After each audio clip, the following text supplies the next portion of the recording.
Warangal Khammam Nalgonda MLC ఉప ఎన్నికకు సంబంధించి వాళ్ళ బీఆర్ఎస్ అభ్యర్థి రాకేష్ రెడ్డి నామినేషన్ దాఖలు చేయనున్నారు. ఈ కార్యక్రమంలో చాలా వరకు బీఆర్ఎస్ నేతలు పాల్గొన్నారు. మనతో మాట్లాడానికి పల్లారాశ్వరెడ్డి ఎమ్మెల్యే ఉన్నారు. చెప్పండి, ఇది ఎమ్మెల్సీ ఉప ఎన్నిక, మీ ఎన్నిక అని చెప్పవచ్చు. గతంలో మీరు ఎమ్మెల్సీ ఇక్కడ పనిచేయనుంది, ఎలా ఉండబోతుంది సార్ రాకేష్ రెడ్డి? నల్లగొండ వరంగల్ ఖమ్మం గ్రాడ్యుయేట్స్ ఎన్నిక అంటే అది బీఆర్ఎస్ అభ్యర్థి గెలుస్తాడు, గెలుస్తాడు. మొదటి 2 సార్లు కూడా మా టిఆర్ఎస్ అభ్యర్థి గెలిచిండు. ఆ తర్వాత 2 సార్లు నేను గెలిచిన. ఇవాళ కూడా నా ఎన్నికే కాబట్టి, ఉప ఎన్నికే కాబట్టి మేమే ఖచ్చితంగా గెలుస్తాం. అందులో ఏమాత్రం అనుమానం లేదు. ఎందుకంటే ఇవాళ టిఆర్ఎస్ అభ్యర్థి, బీఆర్ఎస్ అభ్యర్థి ఎవరైతే వస్తుండ్రో ఒక స్వచ్ఛమైన రాజకీయాలు చేస్తూ బాగా చదువుకొని ఖచ్చితంగా అన్ని అంశాలను స్థూలంగా చక్కగా అనాలిసిస్ చేసి మాట్లాడే వ్యక్తి, పోరాడే వ్యక్తి వస్తున్నాడు. రెండవది, అవతల వైపు ఉన్న అభ్యర్థి ఒక బ్లాక్ మెయిలర్, ఒక చీటర్. అతన్ని ఇప్పటికే నేను 3 సార్లు ఓడించిన. ఒకసారి 2015లో ఆయన కాంగ్రెస్ క్యాండిడేట్ ఉంటే నేను టిఆర్ఎస్ క్యాండిడేట్గా ఆ రోజున ఓడించిన. రెండోసారి నేను హుజూర్ నగర్ ఇన్ఛార్జిగా ఉంటే ఎమ్మెల్యేగా పోటీ చేస్తే అత్యంత తక్కువగా 2000-2100 ఓట్లతో ఓడిపోయిండు. మూడోసారి మళ్ళా గతంలో లేటెస్ట్ ఎన్నికల్లో కూడా నేనే ఓడించడం జరిగింది. కాబట్టి ఇప్పుడు మరలా ఖచ్చితంగా ఈ ఎన్నికల్లో కూడా మేమే గెలుస్తామని చెప్పేసి నిశ్చితాభిప్రాయంతో మీకు చెప్తున్నాను. కానీ మొన్న జరిగినటువంటి ఎన్నికల్లో అతను స్వతంత్ర అభ్యర్థిగా పోటీ చేయడం జరిగింది. ఇప్పుడు కాంగ్రెస్ పార్టీ అభ్యర్థిగా పోటీ చేస్తున్నారు. గతంలో స్వతంత్ర అభ్యర్థిగా ఉన్నప్పటికీ కూడా గట్టి పోటీ నెలకొని జరిగింది. కోదండరాంతో పోటీ చేయడం వల్ల ఓడిపోయడం జరిగింది. కానీ ఇప్పుడు కోదండరాం మేము అంతా కూడా కాంగ్రెస్ పార్టీ నుంచి చేస్తున్నాం కాబట్టి ఖచ్చితంగా గెలుస్తామనే ధీమా వ్యక్తం చేస్తున్నటువంటి పరిస్థితి. కాంగ్రెస్ పార్టీ అభ్యర్థిగా ఉంటే ఖచ్చితంగా 4వ స్థానం 5వ స్థానమే వచ్చింది ఇంతకుముందు అన్ని సార్లు కూడా ఈ ఎన్నికల్లో. ఇప్పుడు కూడా కాంగ్రెస్ పార్టీ అభ్యర్థిగా ఉన్నప్పుడు ఆయన ఇంతకుముందు కాంగ్రెస్ పార్టీ అభ్యర్థిగానే పోటీ చేసిండు. కాబట్టి మళ్ళీ అదే స్థానం వస్తుందని చెప్పేసి నేను భావిస్తున్నా. ఎందుకంటే కాంగ్రెస్ పార్టీ ఈ 6 నెలల్లో, 5 నెలలు అయిపోయి 6 నెలలు అయింది, 6 నెలల్లో వాళ్ళు చెప్తున్న ఒక జాబ్ క్యాలెండర్ ఇస్తామన్నారు, ఇవ్వలేదు. 50,000తో మెగా డిఎస్సి వేస్తామన్నారు, వేయలేదు. 4,000 రూపాయలు నిరుద్యోగ భృతి ఇస్తామన్నారు, ఇవ్వలేదు. కాలేజీ పోయేటోళ్ళందరూ కూడా అమ్మాయిలందరికీ స్కూటీ ఇస్తామన్నారు, ఇవ్వలేదు. ఇవే కాకుండా నేనే ఉద్యోగాలు ఇచ్చినా అని చెప్పి 30,000 ఉద్యోగాలు కేసీఆర్ ప్రభుత్వం నోటిఫికేషన్ ఇచ్చి, ఎగ్జామ్ పెట్టి, రిజల్ట్స్ ఇచ్చి, ఇంటర్వ్యూ చేసి, పట్టాలు తయారు చేస్తే అప్పుడు వాటిని ఇచ్చి నేనే ఇస్తున్నా అని చెప్పేసి మాట్లాడుతున్నారు రేవంత్ రెడ్డి. ప్రజలంతా పిచ్చోళ్ళు కాదు, నిరుద్యోగులు, ఉద్యోగులు. కాబట్టి అందరూ కూడా తెలుసు. అంతేకాకుండా ఉద్యోగులకు కూడా 3 డిఏలు ఇస్తే ఇమ్మీడియట్గా ఇస్తా అన్నాడు. ఆ డిఏ 4వ డిఏ అయింది తప్ప ఇంతవరకు కూడా ఇంకో డిఏ కూడా ఇవ్వలే. పిఆర్సీ కేసీఆర్ ఇచ్చిన దానికంటే ఎక్కువ ఇస్తా అన్నాడు, దాన్ని ఊసే లేదు. వాళ్ళందరికీ ప్రమోషన్స్ ఇస్తా అన్నాడు, ఇవ్వలేదు. ఏ విధమైన బిల్స్ వాళ్ళకి క్లియర్ చేస్తా అని చెప్పింది, చేయలేదు. కాబట్టి ఉద్యోగులు కూడా 6 నెలల్లో రేవంత్ రెడ్డి గారిది ఏంటి ఒక చక్కగా ఉందా లేదా అని చెప్పి తెలుసు. కాబట్టి ఒకవైపున నిరుద్యోగులు, మరోవైపున ఉద్యోగులందరూ కూడా ఖచ్చితంగా మాకే ఓటేస్తారు. రైట్. ఎమ్మెల్సీ ఉప ఎన్నిక అటు పెడితే ఇక పార్లమెంట్ ఎన్నిక ఇక 4 రోజుల మాత్రమే సమయం ఉంది. ఎలా ఉండబోతుంది? వరంగల్లో మీరు దగ్గరుండి కూడా అన్ని చూస్తున్నారు. వరంగల్ ఎంపీ అభ్యర్థి విషయంలో కానీ చాలా వరకు ఎలా ఉండబోతుంది? మేము దరిదాపుగా ఈ ఎన్నికల్లో 12 సీట్లు ఖచ్చితంగా గెలవబోతున్నాం. నేను భువనగిరి నియోజకవర్గం, పార్లమెంట్ నియోజకవర్గంలో నేను స్వయంగా చూస్తున్నా. వరంగల్ పార్లమెంట్ నియోజకవర్గంలో కూడా స్వయంగా చూస్తున్నా. ఆ 2 నియోజకవర్గాల్లో విజయకేతనం ఖచ్చితంగా ఎగరవేస్తాం. దాంతోపాటు కేసీఆర్ గారితో ఇవాళ ఏ సభకి వెళ్ళినా మేమేదో నష్టపోయినాం, ఖచ్చితంగా మాకు మళ్ళా కేసీఆర్ గారు పైన ఉంటారేమో అనుకున్నాం కానీ లేరు. కాబట్టి రావాలి కేసీఆర్ గారు, ఎన్నిక ఏదైనా మళ్ళా కేసీఆర్ గారికి ఆశీర్వాదం ఇవ్వాలి, కారు గుర్తుకు ఓటేయాలని. కేసీఆర్ సార్ జరిగిన సభలన్నింటిలో కూడా ప్రజలను ఆయన చూడాలని, వీలైతే తాకాలని, వినాలని, ఆయన వచ్చినప్పటి నుండి చివరి వరకు కూడా చాలా అద్భుతమైన స్వాగతం తెలియజేస్తూ ఒక ఆర్తితో, ఒక అనుబంధంతో, ఒక ఎమోషన్తో, ఒక అటాచ్మెంట్తో వాళ్ళందరూ ప్రజలందరూ ఉంటున్నారు, కార్యకర్తలు ఉంటున్నారు, మీరు అందరు చూస్తున్నారు. అవతల వైపు ఇలా రేవంత్ రెడ్డి వస్తే ఏమున్నది, ఆయన మాట్లాడుతుంటే 5 నిమిషాలు మాట్లాడడం మొదలు పెట్టగానే ప్రజలందరూ వెళ్ళిపోతూ ఏమున్నది ఒట్లు తిట్లు తప్ప ఇంకేం లేదు అని చెప్పేసి వినడానికి కూడా సిద్ధపడకుండా మొత్తం మైదానాలు ఖాళీ చేస్తున్నారు.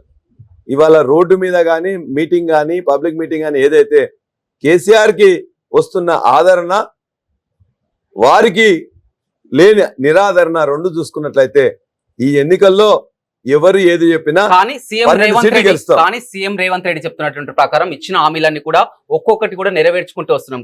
గతంలో మొన్నటి వరకు కూడా మీరు 5 ఎకరాల వరకు ఇక రైతు బంధు క్లోజ్ చేశారన్నారు. కానీ ఆ మిగతా వారికి కూడా ఎవరైతే ఉన్నారో మిగిలిన అందరికి కూడా ఇవాళ కూడా పడడం జరిగింది. ఇచ్చిన హామీ ప్రకారం కూడా అన్ని నెరవేరుస్తున్నామని కూడా సీఎం రేవంత్ రెడ్డి చెప్తున్నారు. సీఎం రేవంత్ రెడ్డి చెప్పింది రైతు బంధును వాళ్ళు 10,000 ఇస్తున్నారు, నేను 15,000 ఇస్తా అని చెప్పింది. 15,000 దేవుడు ఎరుగు. ఇవాళ 10,000 కూడా 6 నెలలు అయిపోయి 6 నెలలు అయిపోయిన తర్వాత కూడా పంట చేతికి వచ్చిన తర్వాత కూడా వేయలేక ఇవాళ ఎలక్షన్లలో ప్రజల నుంచి వెళ్ళి తీవ్ర వ్యతిరేకత వస్తుంటే కనీసం మిగతా వాళ్ళకేసి ఏదో కాలం గడుపుదాం అని చెప్పేసి అనుకుంటున్నారు. ఇవాళ రైతులు పిచ్చి వాళ్ళు కాదు. రైతాంగానికి 500 రూపాయలు వానాకాలం ఇస్తాడు. వానాకాలం అయిపోయింది, మళ్ళీ యాసంగి వచ్చింది. మళ్ళీ ఇప్పుడు యాసంగి కాదు వానాకాలం ఇస్తా అన్నాడు. 500 రూపాయలు మాకు ఇయ్యలేదనే ఆగ్రహంతో ఉన్నారు. రైతు బంధుని ఇప్పటిదాకా 2 ఎకరాలకు 3 ఎకరాలకే ఇచ్చిండ్రు, మాకు ఇయ్యలేదని చెప్పి ఆగ్రహంతో ఉన్నారు. 15,000 కాదు ఇవ్వలేదని. ఇవాళ రుణమాఫీని డిసెంబర్ 9 10:30 గంటలకు సంతకం చేస్తాను, మీ అకౌంట్లో వేస్తాను, మీరు ఒకవేళ 1,00,000 తీసుకుంటే 2 లక్షలు తీసుకోమన్నారు. చేయలేదు. కాబట్టి రైతాంగం రైతు బంధు ఇవ్వక, రుణమాఫీ చేయక, గిట్టుబాటు ధర అదనంగా ఇస్తానని బోనస్ని బోగస్ మాటలు చెప్పింది. కాబట్టి తీవ్రమైన ఆగ్రహంతో ఉన్నారు. ఖచ్చితంగా వస్తే రేపు ఆ ఓటుతోనే వారికి బుద్ధి చెప్పాలనే నిర్ణయానికి ఎంటైర్ తెలంగాణ రైతాంగం వచ్చిన్నది. ఆ తెలంగాణ రైతాంగం ఇప్పుడు ఏం చేస్తుందో మీరు చూస్తారు. కానీ ఖచ్చితంగా చెప్తున్నారు, కరాఖండిగా దేవుళ్ళ మీద ప్రమాణం చెప్తున్నారు. ఆగస్టు 15లోగా రుణమాఫీ చేసి తీరుతాం. సిద్దిపేటలో కూడా ఉప ఎన్నిక రాబోతుంది. ఎందుకంటే రాజీనామాకు సిద్ధమని కూడా హరీష్ రావు చెప్పడం జరిగింది. ఉప ఎన్నిక కూడా రాబోతుంది. ఆగస్టు 15లో ఖచ్చితంగా రుణమాఫీ చేసి తీరుతామన్న వ్యాఖ్యలు. కొడంగల్లో ఓడిపోతే నేను రాజకీయాల నుంచి విరమించుకుంటా అని చెప్పిండు కదా, విరమించుకున్నాడా? విరమించుకోలేదు. అదేవిధంగా మొట్టమొదటిసారి ఓట్లేసిండు కదా, అన్ని ఓట్లేసిండు. డిసెంబర్ 9 నేను వేస్తున్నా అని చెప్పేసి యాదగిరి నరసన్న, వేములవాడ రాజన్న, లేకపోతే కొమరవెల్లి మల్లన్న మీద ఓట్లేసుకుంటూనే వచ్చిండు కదా. ఆ ఓట్లన్నీ తీసి గట్టున పెట్టిండు కదా మొట్టమొదటిసారి. రెండోసారి ఇవాళ ప్రజాస్వామ్య దేవాలయం లాంటి అసెంబ్లీలో మళ్ళొకసారి ఓటేసి చెప్పిండు కదా, ఖచ్చితంగా నేను 100 రోజుల్లో ఇస్తానని. ఆ ఓటు కూడా గట్టి మీద పెట్టిండు కదా. 2 సార్లు ఓట్లేసి గట్టు మీద పెట్టిన వాడు 3ఓసారి ఓట్లేస్తే ఎవరు నమ్ముతారు? ఓట్లతోని మంత్రులు ముఖ్యమంత్రులు రాజ్యాన్ని నడిపిస్తుంటే నడవదు. ఇవాళ ముఖ్యమంత్రి ఒక మాట మాట్లాడిందంటే అది జీవో రూపంలో వెళ్ళాలి, అది ఇమ్మీడియట్గా అమలు కావాలి. అప్పుడే ఆ మంత్రికి ముఖ్యమంత్రికి క్రెడిబిలిటీ ఉంటుంది. ముఖ్యమంత్రి ఒక సభకు వచ్చి ఒక మాట మాట్లాడిందంటే సభ దిగి ఇంటికి పోయేసరికి ఆ జీవో రూపంలో రావాలి. అది చేతగాక ఒక అసమర్థ ముఖ్యమంత్రిగా మిగిలిపోయింది తప్ప రేవంత్ రెడ్డి. తిట్ల పురాణం, ఓట్ల పురాణం అంతే తప్ప ఒక పని చేసినని చెప్పండి. 2,500 రూపాయలు ఇస్తానని ఇచ్చిండా? 2,000 నుంచి 4,000 చేస్తానని చేసిండా? ఇవాళ కళ్యాణ లక్ష్మి మీద తులం బంగారం పెడతానో పెట్టిండా? ఏమీ చేయలేదు. ఒకవైపున సంక్షేమంలో చేయలే. చివరికి ఇలా భోజనం మామూలుగా టిఫిన్ పెడుతుంటే, పిల్లలకు టిఫిన్ పెడుతుంటే అది బంద్ చేసిండు. కళ్యాణ లక్ష్మి చెక్కులు బౌన్స్ అవుతున్నాయి. CMRF చెక్కులు 85,000 మొత్తం కూడా ఇలా మొత్తం వెనక్కి తీసుకొని ఇవ్వట్లేదు. అన్ని రంగాలలో 1 రూపాయి కూడా గ్రామాలకు కానీ పట్టణాలకు కానీ చేరకుండా ఒకటే ఒక్కరికి చేరుతున్నాయి. కాంగ్రెస్ పార్టీ చెందిన కాంట్రాక్టర్లకు మాత్రమే రైతు బంధు పైసలు ఎట్లయితే వాళ్ళు తీసుకున్నారో మిగతా పైసలన్నీ కూడా పెద్ద కాంట్రాక్టర్లకు వాళ్ళు ఇచ్చుకొని ఆ డబ్బులన్నింటిని కూడా ఏఐసిసి సంబంధించిన ఢిల్లీకి పంపించడం తప్ప ఈ రాష్ట్రంలో 6 నెలల నుంచి జరుగుతున్నది ప్రజల కోసం, రైతుల కోసం, ఉద్యోగుల కోసం పెట్టిన పైసలన్నింటినీ ఇలా కాంగ్రెస్ మంత్రులు మొత్తం కూడా ఖాళీ చేసి వాళ్ళన్నింటినీ కూడా ఇలా ఏఐసిసి ఖజానాకు పంపిస్తున్నారు తప్ప తెలంగాణ ఖజానా మొత్తం ఖాళీ అయిపోయి ఇలా కాంగ్రెస్ ఖజానాగా మారింది తప్ప మరొకటి జరగలే. అందుకే ప్రజలు ఖచ్చితంగా కర్రు కాల్చి వాత పెడతారు. 12కు తక్కువ కాకుండా పార్లమెంట్ సీట్లు గెలుచుకుంటారు. రైట్. చివరగా బీజేపీ గురించి చెప్పండి. బీజేపీ గురించి చెప్పినైతే వరుసగా ప్రధాని మోదీ కానీ, అమిత్ షా కానీ, నడ్డా కానీ వరుస పర్యటన చేస్తున్నారు. ఖచ్చితంగా కేంద్రంలో వచ్చేది బీజేపీ ప్రభుత్వమే. ఖచ్చితంగా ఇక్కడ కూడా బీజేపీకి ఓటేయాలని కూడా చెప్తున్నటువంటి పరిస్థితి. బీజేపీ ఇలా 10 సంవత్సరంలో ఒక్క రోజు కూడా బీజేపీ ఈ యొక్క తెలంగాణ ప్రభుత్వానికి 1 రూపాయి ఇవ్వలే. హక్కుగా, వాటాగా, హిస్సాగా మాకు రావాల్సినదాన్ని ఒకదాన్ని ఇవ్వలే. కాబట్టి ప్రజలు 15 లక్షలు ఇస్తామన్నారు, ఇవ్వలే. ఒక్క సైనిక్ స్కూల్ ఇవ్వలే, ఒక్క నవోదయ స్కూల్ ఇవ్వలే, ఒక్క మెడికల్ కాలేజ్ ఇవ్వలే, ఇవాళ కోచ్ ఫ్యాక్టరీ ఇవ్వలేదు, గిరిజన యూనివర్సిటీ ఇవ్వలేదు, ఉక్కు ఫ్యాక్టరీ ఇవ్వలేదు. నువ్వు ఏది ఇవ్వనప్పుడు నీకు ఓటేందుకు వేయాలని చెప్పేసి నిర్ణయించుకొని 2 సార్లు కూడా తిరస్కరించారు. ఈసారి కూడా ఖచ్చితంగా తిరస్కరిస్తారు. ఇవాళ వారి దగ్గర ఉన్నది ఒకటే, రాముని ఫోటో పెట్టుకొని ఓట్లు అడుగుతా ఉన్నారు. రాముడు ఫోటో, రాముడు మా కొత్త కాదు. రాముల వారి కళ్యాణానికి మా ముత్తాతలు, తాతలు, మా నాయనలు మేము అటెండ్ అవుతున్నాం. వారి ఆశీర్వాదం తీసుకుంటున్నాం. వారి అక్షంతలు మొత్తం కూడా మా ఇంట్లో పెట్టుకుంటున్నాం. ఇవాళ రాముల వారు ఇవాళనే పుట్టినట్టు, వీరే మొత్తం కూడా పుట్టించినట్లు బీజేపీనే.